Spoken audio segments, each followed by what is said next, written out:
আমি মানে চৰকাৰৰ পক্ষক আমি ধন্যবাদ জ্ঞাপন কৰিছোঁ। আমাৰ উদাসীন ভকতসকলৰ মানে চলা মেলা বহুত মানে অসুবিধা, কিছুমান মানে অলপ ভাল চলা মেলা, কিছুমান মানে ভকতসকলৰ বহুত অসুবিধা। আমি মানে সদৌ অসম মানে উদাসীন ভক্তক যেন এনেকৈ এটা জলপনীয়া তেওঁলোকে এটা বানচ দিছে চৰকাৰে, আমি চৰকাৰক নথৈ আনন্দ কৰিছোঁ, ধন্যবাদ দিছোঁ। আৰু মানে মাননীয় মুখ্যমন্ত্ৰী ডক্টৰ হিমন্ত বিশ্ব শৰ্মাই এইটো যে পদক্ষেপ ল'লে, আমি মানে তেওঁক আৰু কি আৰু সত্ৰৰ ফালৰ পৰা আমি আশীৰ্বাদ প্ৰদান কৰিছোঁ। আৰু মানে এতিয়া সত্ৰৰ ভকতসকল বা ল'ৰা লৰি আনিলে মানে ধৰক এতিয়া কিবা এটা মানে তেওঁলোকে দিছে পঢ়া মেলা ক্ষেত্ৰত, আমি খোৱাটোৱেই নহয়, তেওঁলোকে পঢ়া মেলা ক্ষেত্ৰত সেইটো যথেষ্ট মানে অৰিহণা আগবঢ়াব। আৰু সেইটো কাৰণে তেওঁকো আমি মানে ধন্যবাদ জ্ঞাপন কৰিছোঁ। আৰু মানে ধৰক এতিয়া যিকোনো ধৰক সত্ৰলৈ ল'ৰা এটা আনিবৰ কাৰণে আমি ভকতসকলো মানে প্ৰস্তুতি হৈ আছোঁ। সেই পইচাকেইটা পালে অন্ততঃ মানে কোনো মানে বিপদত পৰা নহয়। আমি 1500 টকাকৈ দিছে, আৰু আগলৈও চাগে চৰকাৰে বোধহয় এইটো চাগে বৃদ্ধি কৰিব চাগে।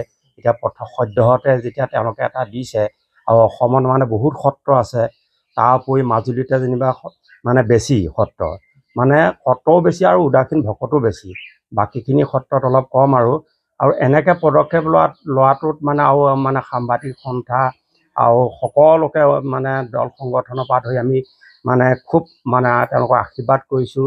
তেওঁলোকেও যদি আমাক এনেকৈ প্ৰচাৰ নকৰাহেঁতেন আমাৰ এইখিনি হৈ নুঠিলহেঁতেন।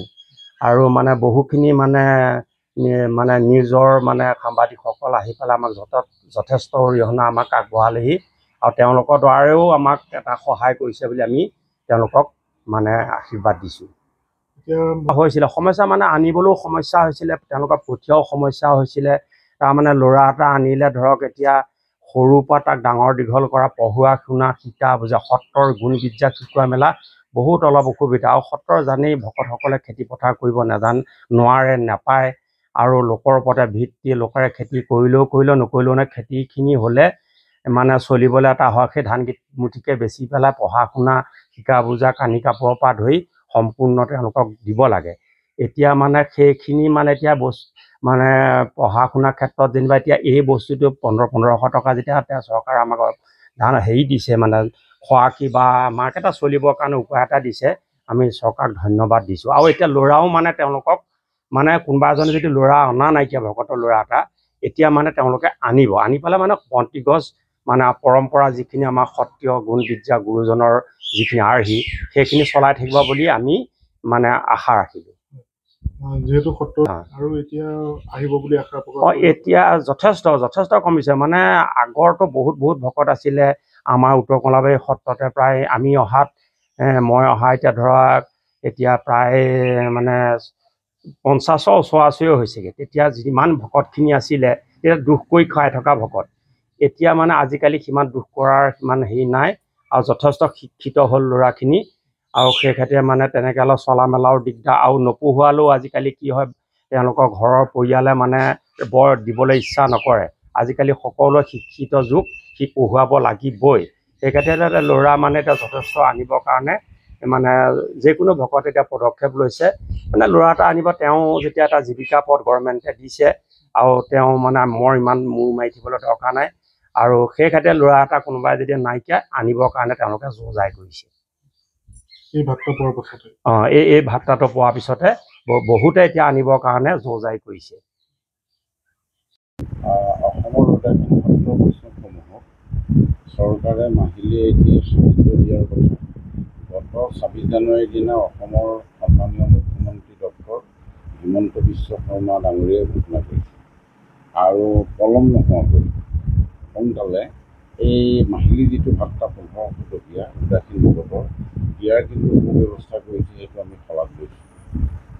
এই যিসকল বৈষ্ণৱক এই ভাত্তাটো আগবঢ়াইছে, এই ভাত্তাটোৰ যোগেদিয়ে অন্ন বস্ত্ৰৰ ক্ষেত্ৰত যথেষ্ট সহায়ক, এইটো আমি স্বীকাৰ কৰিছোঁ। কিন্তু এইখিনিতে আমাৰ আৰু এটা চৰকাৰক জনাবলগীয়া কথা আছে, এইটোৱেই যে কিছু ক্ষেত্ৰত চৰকাৰে অনুদান দি সত্ৰৰ পঢ়াসমূহ অৰ্থাৎ গৃহসমূহ উন্নতি সাধন কৰিছে। কোনো ক্ষেত্ৰত কিন্তু সেই ভূমিকাটো এতিয়ালৈকে পালন কৰা নাই। যেনে মাজুলীৰ নতুন কমলাবাৰী সত্ৰ, দক্ষিণপাট সত্ৰ, এনেকৈ কিছু ক্ষেত্ৰত সেই ভূমিকাটো চৰকাৰে পালন কৰা নাই।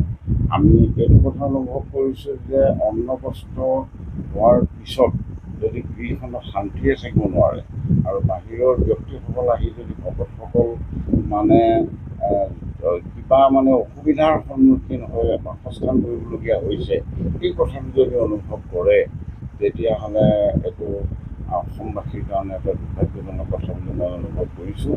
গতিকে যি 1500 টকীয়া ভাত এটাৰ উদাসীন প্ৰত্যেকজন ভকতক দিয়াৰ ব্যৱস্থা কৰিছে, তাৰ বাবে আমি চৰকাৰখনক ধন্যবাদ আৰু কৃতজ্ঞতা জ্ঞাপন কৰিছোঁ। আৰু লগতে সত্ৰীয়া এই বৈষ্ণৱসকল বাসস্থান কৰিব পৰা সময় উপযোগী কৰি যাতে বাসগৃহ নিৰ্মাণ কৰি দিয়ে, এই ব্যৱস্থাও যাতে অনতিপলমে কৰে, তাৰ বাবে আমি চৰকাৰক অনুৰোধ জনাইছোঁ।